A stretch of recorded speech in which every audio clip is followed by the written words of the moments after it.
Mayoritas petani padi di Kota Denpasar memilih sistem tebasan. Seperti yang kita ketahui bersama, sistem tebasan merupakan cara penjualan padi yang dilakukan berdasarkan taksiran hasil produksi. Apakah benar adanya anggapan bahwa sistem tebasan merupakan sistem jual beli padi yang paling praktis dan bertujuan untuk memperlancar pelaksanaan transaksi jual beli padi? Saya, Nimade Klasya Sukendar, bersama tim peneliti mencoba menggali lebih dalam di lapangan dan menuangkan dalam karya video tentang sistem tebasan di Kota Denpasar. Mari kita awali melihat sistem tebasan dari sudut pandang klien Subak. Saya mencoba merangkum data wawancara yang telah kami lakukan sebelumnya ke 37 klien Subak di Kota Denpasar. Ashley, look at me.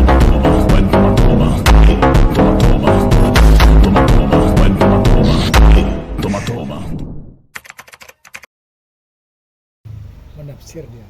Menebas itu menafsir awal datang, terus setelah itu menyediakan tenaga,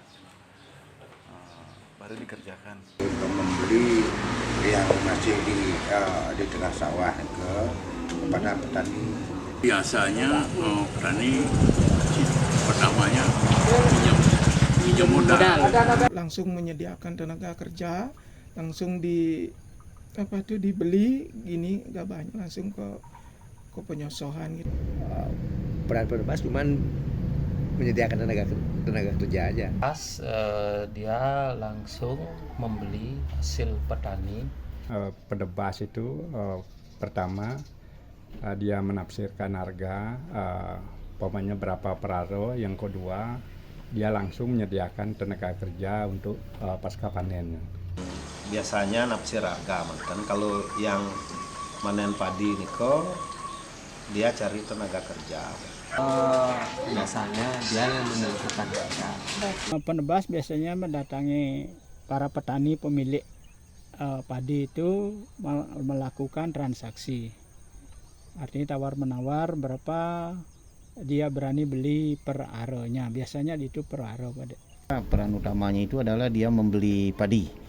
Ya, kemudian dalam membeli padi ini harga biasanya ya penebas sendirilah yang ini. Ini saya mampu belinya sekian per are. Ini saya mampunya beli sekian per are. Nah, kemudian di situ terjadi nego. Jadi pertama kan dia naksir harga pertama, terus setelah deal dia potong sendiri gitunya padinya langsung. Dia panen sendiri. Ya, setelah panen itu langsung dah dibayar setelah panen ke petani. Biasanya kalau umur padi udah lebih dari 2 bulan itu lah, kira-kira 80 hari padinya udah keluar agak kuning sedikit, baru itunya penebasnya datang langsung Kadang-kadang 80 hari, kadang-kadang 90 hari. 70 hari. Pada saat tadi usia 70 hari, penebas sudah melakukan penafsiran harga nih. Sudah. Penafsiran saat kira-kira berumur 60 sampai 70 hari. Biasanya umur 70 hari udah datang si penebas itu. Kadang-kadang padi baru keluar itu apa istilahnya itu, baru beling teko, kadang-kadang hitung, kadang-kadang sudah serap itu. Biasanya penebas itu masuk kira-kira padi itu sudah merunduk gitu. Seperti ini, seperti ada kelihatan ada padi ini, biasanya penebas sudah ada yang datang gitu. Kalau ini sudah mencapai umur 90 hari nih. 90 hari. Kira-kira 7 sampai 15 hari sebelum panen. Ya, itu. Saat padi berumur dia 75 hari. Biasanya dilakukan 1 minggu sebelum panen itu udah gininya penebasnya turun ke lapangan. 75 atau 80 hari sudah datang penebas.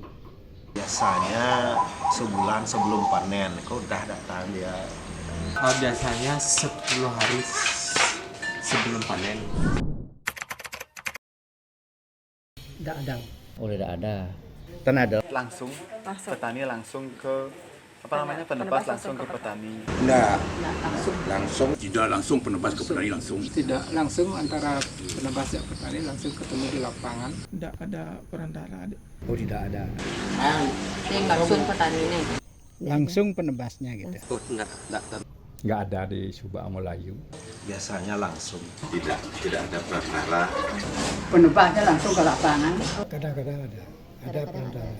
Kadang-kadang dan kalau penebasnya itu dari luar. Biasanya ada yang nganter. Dari petani langganan atau gimana? Ada dari petani di sini yang nganter karena kalau ada penebas baru biasanya yang masuk, mungkin dia bisa memperkenalkan diri dengan petani di sini, langsung dah petaninya nganter. Gitu untuk menemui petani pemilik padi.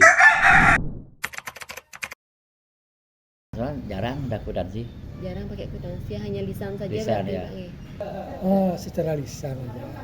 Oh, Melakukan dan kwitansi lisan pasti. langsung. Itu tidak. Tidak. Tidak ada perjanjian tertulis. Biasanya perjanjian lewat bicara. Ya. Tidak pernah itu mengadakan perjanjian tertulis, cuman ya lisan aja beginilah istilahnya. Tidak ada. Ya lisan aja.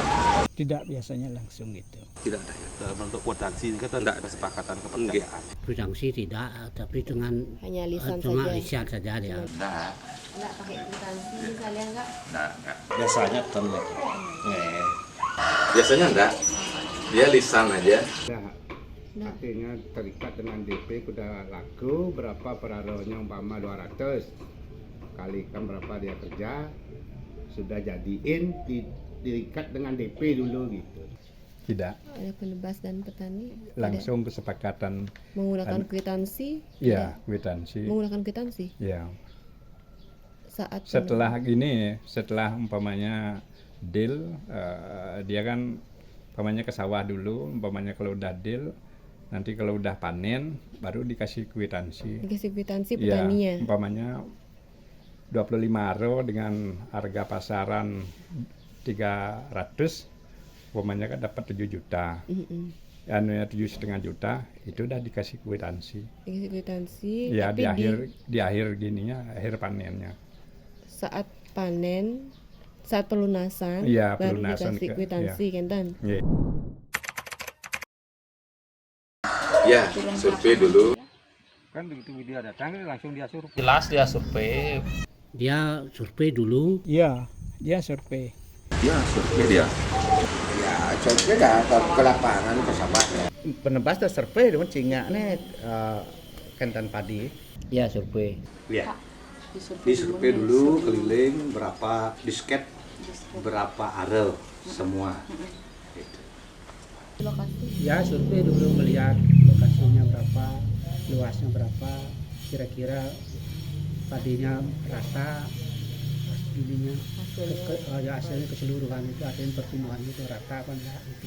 Kadang-kadang kalau di sini dia tidak survei secara lisan aja, dia lihat sudah kelihatan padi ya dibeli dah gitu. Oh gitu, berarti dia, tapi kan dia terjun ke Terjun lapangan ya, ini. cuma dilihat 1-2 ada yang dilihat. Ya. Oh dilihat mantan, dilihat. Karena dia sudah langganan, sekian arenya, sawahnya kan sudah biasa gitu. Biasanya tidak. Setelah dipanen baru langsung dibayar seluruhnya. Ya, DP. Pasti ada. Karena jadi kita lebih dulu persekusi lah baru. Ya itu sudah lumrah, itu sudah jelas sudah. Ada tanda jadinya berarti ya? Oh dikasih sama penebasnya ya? DP-nya ya. Oh, kira-kira berapa persen nih Kak DP-nya? Umpamanya harga padi ya paling 5% gitu lah. Kadang DP, kadang-kadang dibayar los, bayar langsung berapa aro atau berapa hektar. Sebelum dibayar. panen itu, Pak? Sebelum dipanen dibayar langsung. Kwitan cuma tidak melalui kwitansi ya. Melalui apa? Hanya lisan saja. Lisan dan kepercayaan aja. Nah, berapa kira-kira nih Kak DP-nya Pak? Ya kurang lebih terserah yang ini.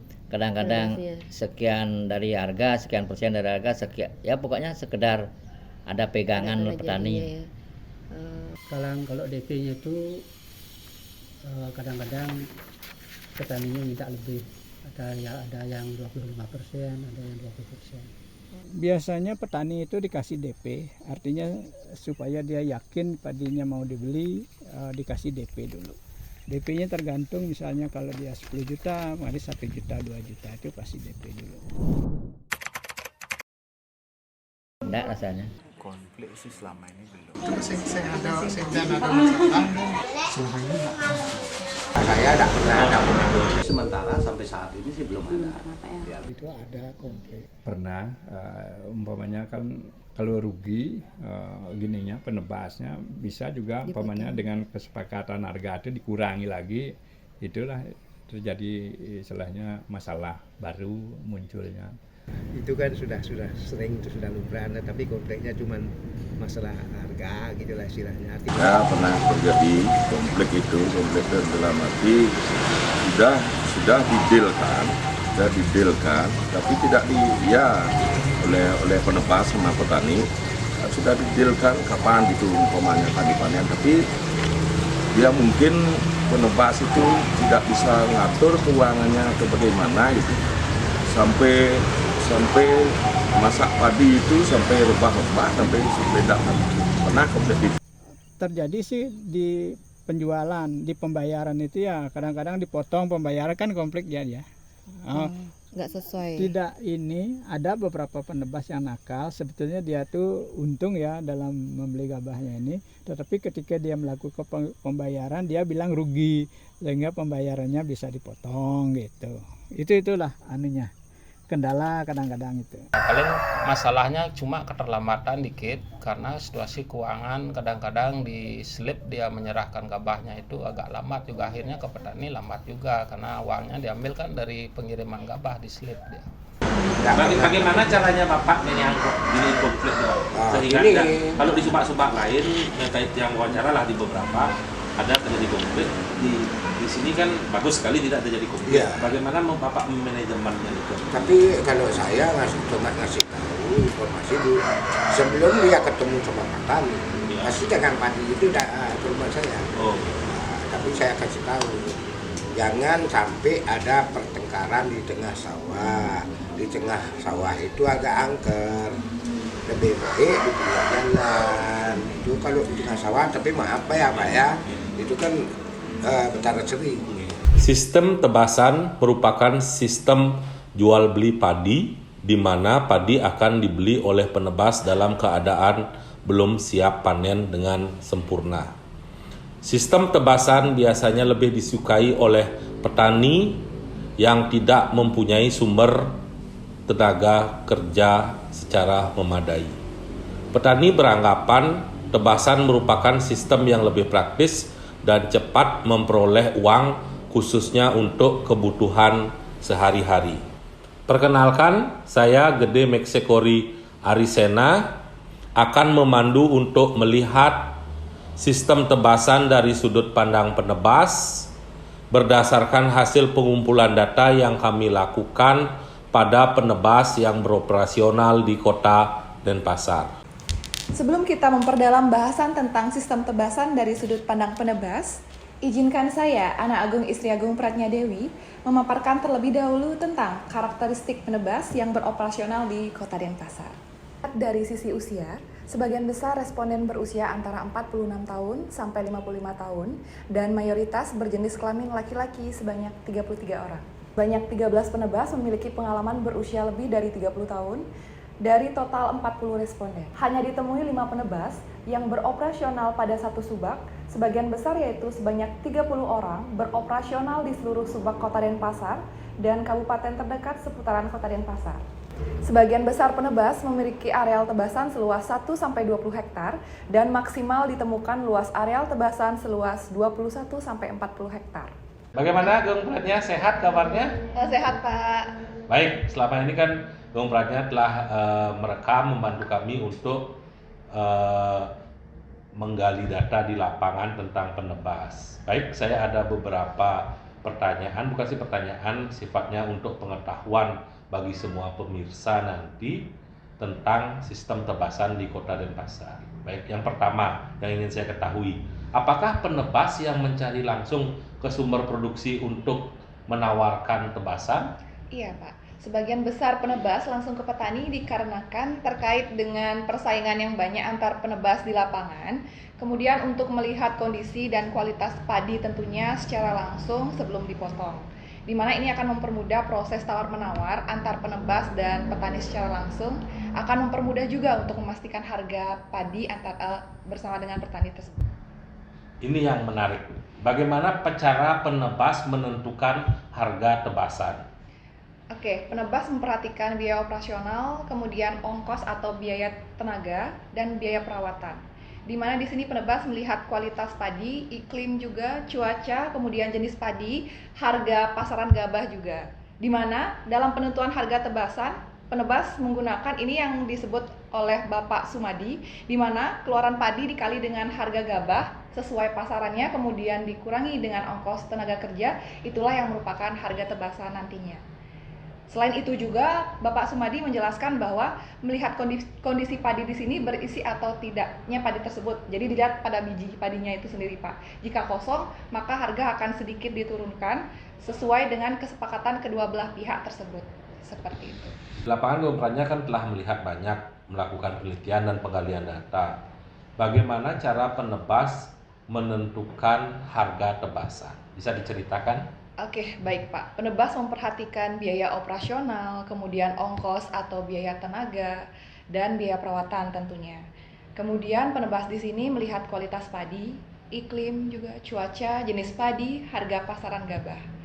Dalam penentuan harga tebasan, penebas di sini menggunakan rumus ya Pak ya kisarannya, yaitu keluaran padi dikali harga gabah sesuai pasaran, kemudian dikurangi ongkos tenaga, itu merupakan harga tebasannya. Semua penebas menggunakan rumus seperti ini? Iya, sebagian besar penebas di Kota Denpasar, Pak. Kemudian salah satu contoh penebas di sini saya sebutkan yaitu Pak Sumadi, di mana penebas di sini melihat kondisi padinya itu di biji padinya, berisi atau tidaknya padi tersebut. Jika kosong, maka harga akan sedikit diturunkan sesuai dengan kesepakatan kedua belah pihak, Pak. Hubungan di sini kan ada dua belah pihak yang berhubungan, yaitu petani dan penebas. Betul. Antara petani dan penebas, apakah melakukan perjanjian jual beli yang dilengkapi oleh kwitansi? Apa yang Gompranya gali di lapangan? Oke, jadi setelah saya melakukan penelitian di lapangan seperti itu Pak ya, semua responden di sini tidak menggunakan kwitansi Pak. Kenapa? Karena petani dan penebas di sini menerapkan sistem kepercayaan. Artinya penebas percaya dengan petani, begitupun sebaliknya dengan petani juga percaya dengan penebas. Karena di sini sudah langganan seperti itu Pak, kebanyakan penebas dengan petani. Jadi responden penebas hanya menggunakan pencatatan sejenis nota saja atau melampirkan kertas kecil saja seperti itu. Baik, berarti artinya antara petani dan penebas begitu sangat percaya ya? Iya, betul Pak.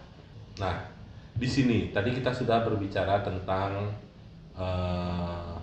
kwitansi. Sekarang ada dalam proses pembayaran antara petani dengan penebas. Apakah penebas melakukan atau menggunakan sistem uang muka?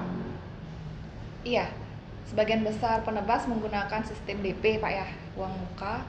Itu dipergunakan tergantung balik lagi Pak permintaan petani itu sendiri. Ada yang meminta untuk DP duluan, kemudian ada yang meminta untuk dibayar langsung pada saat padi itu dipotong. Seperti kisaran DP-nya berapa persen?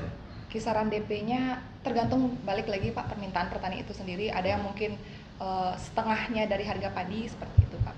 Nah, setelah berbicara DP, kan tentunya ada pelunasan. Iya, betul. Pelunasannya dilakukan kapan biasanya? Pelunasannya dilakukan tidak lama Pak ya, tidak berhari-hari. Pelunasannya langsung saat padi tersebut dipotong seperti itu.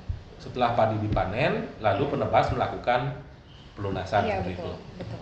Hubungan petani dengan penebas, apakah pernah si penebas mengalami konflik dengan petani? Oke, pernah Pak. Di mana konflik yang terjadi antar penebas di beberapa daerah itu ada. Contohnya yaitu di daerah yang pertama itu konfliknya penebas sudah membayar DP, namun padi yang sudah di DP tersebut malah dijual ke penebas lainnya, seperti itu. Kemudian terdapat di daerah lainnya itu kesalahan tenaga kerja saat bekerja, di mana padi yang dipotong seharusnya misalkan padi milik petani yang A malah dipotong yang petani yang B, seperti itu Pak. Terdapat juga konflik yang lainnya seperti penebas yang baru gitu Pak ya, telah menghasut atau memberikan harga yang relatif tinggi untuk petani tanpa memperhatikan harga pasaran gabah, seperti itu. Jadi kan di sini biasanya penebas itu memperhatikan harga pasaran gabah, seperti itu, baru untuk menentukan harga pasaran, seperti itu biasanya. Dan juga terdapat konflik kecil lainnya, yaitu pihak petani mendadak berkepentingan untuk meminta bayaran padi terlebih dahulu sebelum padinya dipotong, seperti itu Pak. Baik, berarti dari apa yang Om Pratnya katakan, bisa saya rekam bahwa di samping konflik antara petani dengan penebas dengan petani, juga ada konflik antara penebas dengan penebas. Ya, betul Pak. Sekarang berbicara lebih dalam lagi, apakah dengan menjadi penebas mereka dalam hal ini si penebas merasa membantu petani? Iya, betul Pak. Jadi penebas di sini sangat merasa membantu petani. Contohnya yaitu terdapat salah satu penebas yang di wilayah Pedungan, yaitu Pak Toma, di mana di sini sebagian besar penebas itu merasa membantu petani, tepatnya saling membantu dan saling membutuhkan satu sama lain dalam mencari sebuah profit, seperti itu. Kemudian penebas juga merasa membantu petani dari segi finansial itu sendiri karena memberikan pinjaman terlebih dahulu, yaitu memberikan modal saat perawatan padi atau membeli obat-obatan terkait proses pertumbuhan padi, sehingga petani nyaman dalam bekerja sama dengan penebas itu sendiri Pak. Kemudian terdapat juga mereka sangat membantu petani di sini karena penebas akan membeli padi petani itu dalam kondisi apapun, yaitu dalam kualitas padi yang baik maupun buruk, dan terlebih lagi saat terjadinya musim hujan, sehingga padi itu kan roboh awalnya, itu makanya otomatis terjadi beberapa kerugian yang dialami oleh penebas itu sendiri.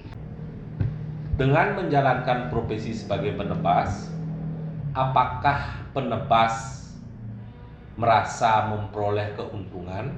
Nah, di sini keuntungan bukan hanya sekedar keuntungan materi, tetapi bisa keuntungan berupa keuntungan lainnya, baik materi maupun non materi. Bisa dijelaskan sedikit Bung Pratnya dari hasil penggalian data di lapangan? Baik Pak. Jadi di sini iya, penebas memperoleh keuntungan. Di mana keuntungan di sini kan utamanya yaitu finansial dalam bentuk uang, seperti saya jumpai di lapangan itu. Selain memperoleh keuntungan berupa material, penebas juga memperoleh keuntungan secara sehat jasmani, seperti itu Pak. Karena aktivitas yang dilakukan penebas ini tidak hanya dari satu subak saja, melainkan berpindah-pindah ke beberapa subak lainnya. Kemudian keuntungan lain juga dapat menambah pengalaman kerja dan memperbanyak relasi baik antar penebas maupun antar petani itu sendiri. Seperti itu Pak yang saya jumpai di lapangan. Demikian wawancara saya dengan Bung Pratnya. Wawancara ini kami buat untuk menggambarkan hasil survei kami di lapangan ke dalam sebuah karya visual. Terima kasih Bung Pratnya atas waktunya hari ini. Semoga kita selalu sehat ke depannya. Baik Pak, terima kasih. Petani memilih menggunakan sistem tebasan karena beberapa alasan. Berdasarkan hasil pengamatan, mayoritas petani padi yang menjadi responden, yaitu sebesar 38,68%, telah menggunakan sistem tebasan selama 4 hingga 10 tahun. Dalam pembuatan keputusan, sangat perlu mempertimbangkan suatu hal secara baik dan juga jelas. Hal ini karena pengaruh yang akan ditimbulkan oleh sebuah keputusan, baik jangka pendek maupun jangka panjang, adalah salah satu hal yang harus mempertimbangkan saat membuat keputusan. Adapun dasar pengambilan keputusan responden dalam memilih sistem tebasan dalam penelitian ini dilihat dari intuisi, pengalaman, data, research, standar, fakta, wewenang, dan juga logika. Pada kesempatan ini, izinkan saya Niluh Made Indah Murdiani Dewi untuk memandu dan melihat lebih dekat tentang sistem tebasan dari sudut pandang petani. Oke, untuk pertanyaan pertama, saya ingin bertanya ke Sri terlebih dahulu, apa alasan petani menggunakan sistem tebasan di lokasi yang Sri teliti? Oke Kak Indah, jadi alasan petani Kak ya menggunakan sistem tebasan ini yang pertama itu ya karena praktis. Jadi petani tidak perlu lagi Kak untuk mencari tenaga kerja, baik itu dari panen, kemudian mengangkut dan membawanya ke selip. Itu juga menyebabkan pembengkakan biaya, Kak. Jadi petani memilih menggunakan sistem tebasan tersebut. Nah, selain itu, karena usia petani juga, Kak, yang sudah tidak produktif, banyak yang sudah berusia lanjut, itu juga menyebabkan petani memilih untuk menjual padinya secara langsung ke penebas. Oke, kalau menurut Putri sendiri bagaimana? Apakah petani alasan petani untuk menggunakan sistem tebasan ini apakah sama dengan yang dikatakan oleh Sri atau berbeda? Jadi berdasarkan hasil pengamatan yang saya lakukan di lapangan itu, saya sebut contohnya di salah satu subak di Denpasar Timur. Jadi mereka itu menggunakan sistem tebasan karena mereka tidak memiliki peralatan yang memadai untuk mereka panen sendiri. Contohnya yaitu mereka tidak memiliki dores untuk memanen. Selain itu mereka juga tidak memiliki tempat untuk menjemur maupun tempat untuk menyimpan gabah mereka, sehingga mereka rasa memilih sistem tebasan itu merupakan hal yang lebih baik dibandingkan dengan sistem lainnya. Seperti itu, Kak. Oke, lanjut ke pertanyaan kedua, ke Putri terlebih dahulu ya. Saat memilih sistem tebasan, petani menggunakan berapa penebas ya? Jadi sebagian besar petani itu hanya menggunakan satu penebas saja. Hal tersebut itu dikarenakan penebas yang dipilih adalah penebas yang paling cocok. Harga yang ditawarkan oleh penebas, misalnya nih dari beberapa penebas itu menawarkan harga kepada petani. Jadi petani hanya memilih harga yang paling cocok saja buat mereka. Jadi satu penebas itulah yang dipilih untuk ditebas lahannya oleh penebas tersebut. Oke, kalau di lokasinya Sri bagaimana hasil pengamatannya? Oke, Kak Indah. Jadi benar sekali Kak kata Putri, saya juga setuju bahwasannya petani hanya menggunakan satu penebas saja, Kak Indah. Selain karena petani sudah memiliki hubungan yang baik dengan penebas tersebut dan sudah berlangganan seperti itu, Kak Indah ya. Jadi petani tidak ingin mengambil pusing lagi untuk mencari penebas yang lain, dan belum tentu penebas baru tersebut bisa melakukan komunikasi dan pembayaran secara fair kepada petani. Saya lanjut ke Putri terlebih dahulu. Bagaimana hubungan yang terjalin antara petani dengan penebas di lokasi penelitian Putri? Hubungan antara petani dengan penebas itu saat ini sulit untuk dipisahkan, Kak Indah. Nah, hal itu karena petani itu memerlukan penebas untuk memasarkan hasil produksinya, di mana hubungan petani dengan penebas itu adalah sebagian besar merupakan hubungan bisnis ataupun merupakan pelanggan. Jadi penebas itu merupakan pelanggan dari petani, seperti itu. Kalau di Sri sendiri bagaimana hasil pengamatannya di lapangan? Oke, Kak Indah, jadi kalau di bagian saya itu mayoritas petani di Denpasar Selatan itu tidak menyimpan nomor telepon penebasnya, Kak. Karena bagi petani hal tersebut terkesan bahwa petani sangat membutuhkan sekali penebas tersebut. Nah, jadi itu juga berdampak, Kak, pada penawaran penebas terhadap padi pada saat panen. Pertanyaan 4, saya ke Putri terlebih dahulu. Petani memperoleh informasi harga tebasan dari mana di lokasinya Putri tersebut? Jadi petani memperoleh informasi harga pasar itu dari sesama petani dalam satu subak maupun dari sesama petani di luar subaknya mereka gitu. Nah, selain itu petani juga memperoleh informasi dari klien subak, dari penyuluh ataupun dari penebasnya langsung, seperti itu, Kak. Oke, kalau di Sri sendiri bagaimana, Sri? Oke, Indah, kalau dari tempat saya itu kebanyakan petani mencari informasi langsung di selip atau tempat penyusuhan beras, Kak Indah. Selain itu, ada petani juga yang memang bisa main sosial media, jadi dia update terus, dia bisa dapat dari grup komunitas beras yang dia ikuti juga, dan juga di Facebook sih, Kak. Apakah petani pernah menghadapi kecurangan yang dilakukan oleh penebas? Gimana, Putri? Pernah. Berdasarkan hasil pengamatan saya kepada petani di Denpasar Timur, terdapat kasus di mana penebas itu melakukan kecurangan berupa pemotongan nilai transaksi pada saat pelunasan, di mana nilai transaksi yang disepakati di awal itu tidak sama dengan nilai transaksi yang dibayarkan di akhir kepada petani. Oke. Kalau di subak yang saya amati, Kak Indah ya, itu disebabkan juga karena faktor cuaca.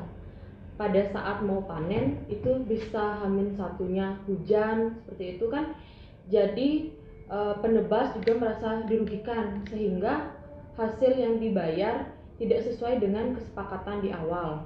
Nah, selain itu karena juga penebas sudah ada yang memberikan modal Kak kepada petani atau sudah di DP terlebih dahulu pembayarannya, kemudian tidak dilanjutkan lagi, itu juga menghambat petani untuk memasarkan hasilnya kepada penebas yang lain, sehingga di sana sih petani merasakan rugi pada saat menjual padinya.